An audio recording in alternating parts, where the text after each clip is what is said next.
बच्चों नमस्कार। आज हम लोग वर्ण विचार के विषय में जानकारी प्राप्त करेंगे।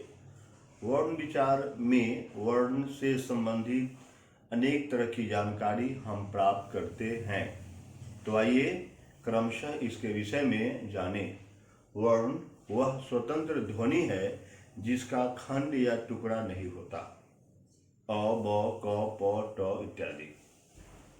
वर्णों के क्रमिक समूह को वर्णमाला कहते हैं।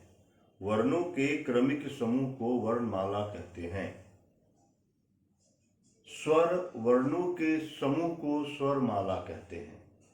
व्यंजन वर्णों के समूह को व्यंजनमाला कहते हैं।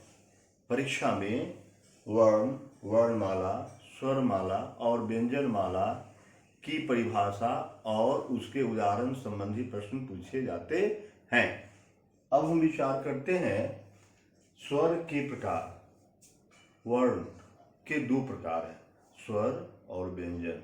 स्वर वर्ण वह वर्ण है जो स्वतंत्र रूप से उच्चारित होता है, मतलब इसमें अन्य किसी वर्ण की कोई आवश्यकता नहीं होती इसके उच्चारण में, जैसे अ, आ, ह्रस्व ई, दीर्घ ई, ह्रस्व उ, दीर्घ उ, री इत्यादि।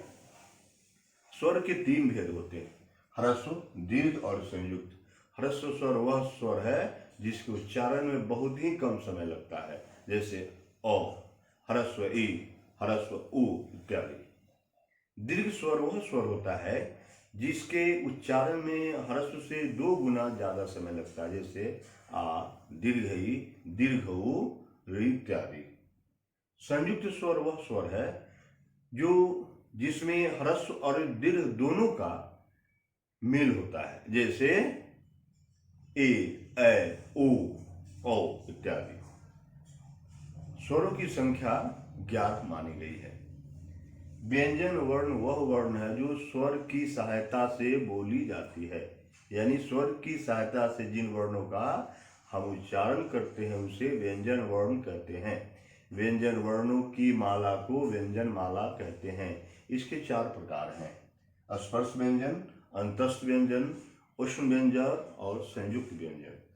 स्पर्श व्यंजन में हमारी स्वर ग्रंथियां जिह्वा, ओष्ठ, दंत, तालु, मूर्धा इन सब के स्पर्शित होने से जिन वर्णों का उच्चारण होता है उसे हम स्पर्श व्यंजन कहते हैं। इनकी संख्या 25 है। क, ख, ग, घ, अंग, च, छ, ज, झ, य, ट, ठ, ड, ढ, न, त, थ, द, ध, न, प, फ, ब, भ, म। ये 25 है। अंतस्थ व्यंजन जिसका उच्चारण हम अंदर ही अंदर मुंह के अंदर ही करते हैं, जैसे य, र, ल, व।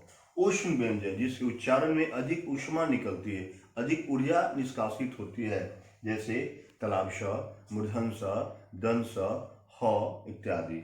अब है संयुक्त व्यंजन जो कई व्यंजनों के मिलने से बनता है, अक्ष, त्र, ज्ञ और श्र।